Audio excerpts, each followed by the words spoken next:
is a lot of disdain for Ofsted right now, and for good reason. This isn't anything new, but it does feel like things have come to a boiling point and voices are demanding to be heard. We can't discuss Ofsted without first acknowledging the death of head teacher Ruth Perry, who sadly took her own life after her school's Ofsted inspection. The inspection resulted in Ms. Perry's school, which was previously rated outstanding, being downgraded to inadequate. Her family say that the inspection caused immense pressure and stress, and that her death was a direct result of a deeply harmful inspection. Before moving on, I'd like to pass on my sympathies to Ms. Perry's family and friends and the wider education community, who is also grieving at this time and not really knowing what to do next. Many practitioners and teachers will say that Ofsted is harmful. But why? Whenever a teacher says that they got the call, everyone else knows what that means. Ofsted is coming. Schools usually get 24 hours notice. Ofsted will call, say they're coming the next day.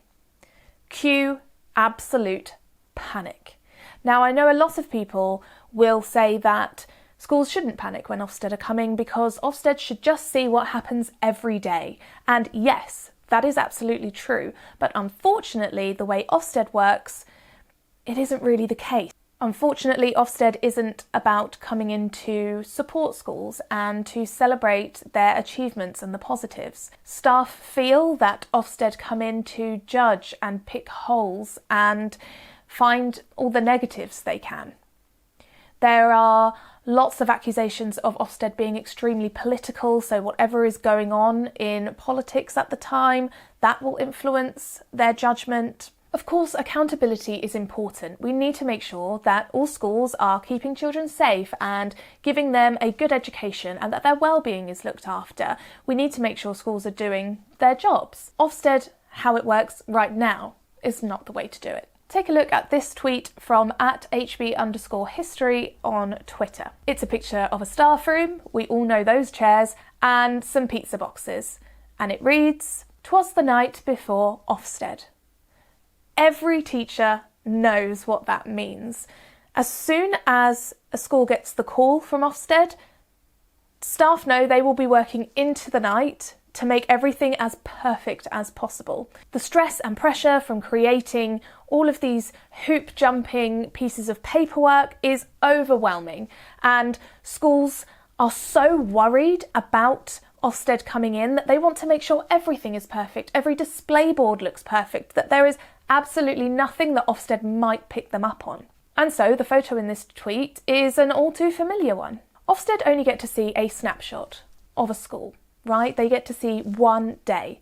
And there are a lot of factors that can impact one day, such as the time of year, what students are doing at the moment. Are they doing exams? Is it the beginning of the year? Have they just had the holidays and come back? Or is it towards the end of term now?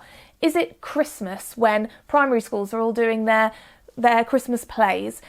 Is it torrential rain outside and we've been having wet play for a whole week? All of these things impact our day, and they are often things that are out of our control. And so schools are so preoccupied with controlling as much as they possibly can.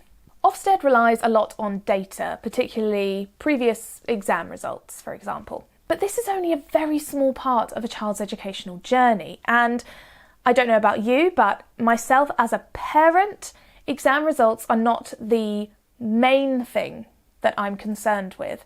And of course they are very important. We want to make sure our children are achieving the best that they can, but the best that they can might not be the best. So for example, if you have children in a school from a deprived background who majoritively start the year at a lower level than would be expected, and they get up to almost the expected level by the end of the year, that is an incredible achievement for those children and for the teachers and staff.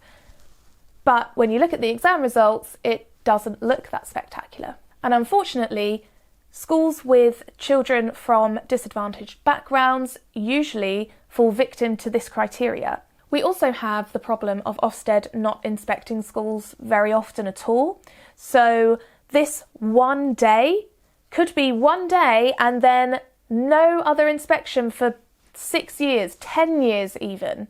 I think I knew a school that hadn't been inspected for 13 years. So if that one day wasn't enough to show what the school can do, that's it, you're stuck.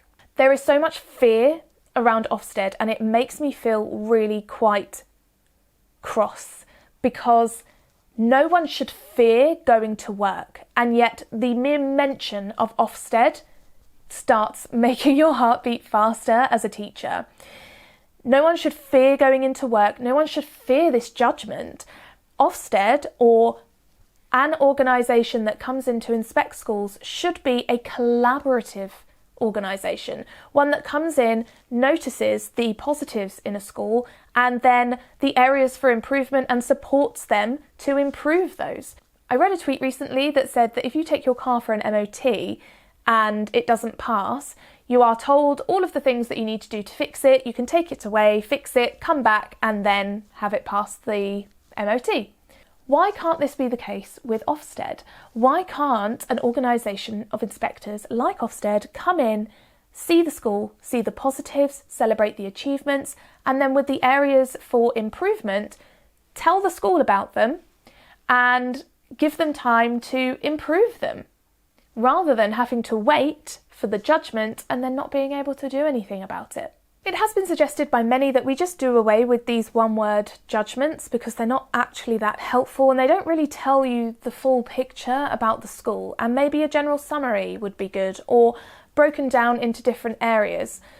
Because if a school is judged as good, for example, that means that they have been awarded grade 2 in certain areas, but they may have been awarded grade 3 in an area, grade 1 in another area. Caversham Primary School, whose head teacher was Ruth Perry, who we discussed at the beginning of this video, received inadequate for their last Ofsted inspection. But actually, the quality of their education was good, their behaviour and attitudes was good, personal development was good, leadership and management was deemed inadequate, early years provision was good, and their previous inspection grade was outstanding. So actually, they received good in almost every area. But because they received inadequate in leadership and management, which is a whole other discussion, the entire school is deemed as inadequate, which doesn't give the whole picture for the school and doesn't tell parents what they need to know.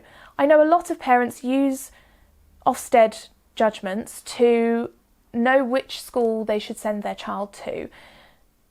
They often have to send them to a school that is nearby them anyway, but the Ofsted ratings can play a part in that.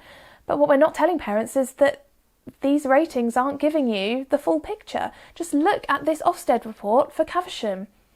It doesn't give the whole picture. And whether or not the leadership and management should have been rated as inadequate is a whole other conversation. But just knowing that everything else was deemed as good, yet the school is given this label of inadequate, it just doesn't make sense. Something has to change, and I think that now more than ever, teachers, school staff and unions too are demanding that their voice be heard and that something happens, something changes. Recently, a head teacher from the John Rankin schools in Newbury said that she wanted to refuse entry to Ofsted after she got the call. She was overruled, I think, by governors and also legislation that's in place, but she and her staff did protest outside the school in the morning. And I think we're going to see a lot more of this. If we look just on Twitter, or edu-Twitter, as the education community might call it, there is just uproar about Ofsted right now, not wanting Ofsted to come in or boycotting Ofsted altogether. There have been a number of schools that have removed all references to Ofsted from their websites and from any documents that they give out. We can't go on like we are. There are too many flaws in this organisation and the way that they run their inspections. I hope this video has been informative. I hope it's given you more of an idea of why so many people are in uproar about Ofsted right now, and given you a little bit more clarity and context to the situation. If you have any comments about Ofsted or your own experiences with Ofsted, or what you think Ofsted could do to be better in the future, then please do leave them down below.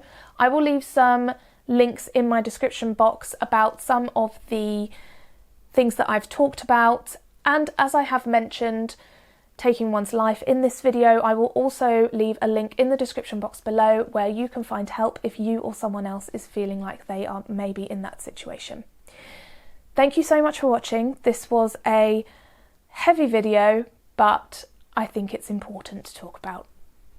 I will see you next time.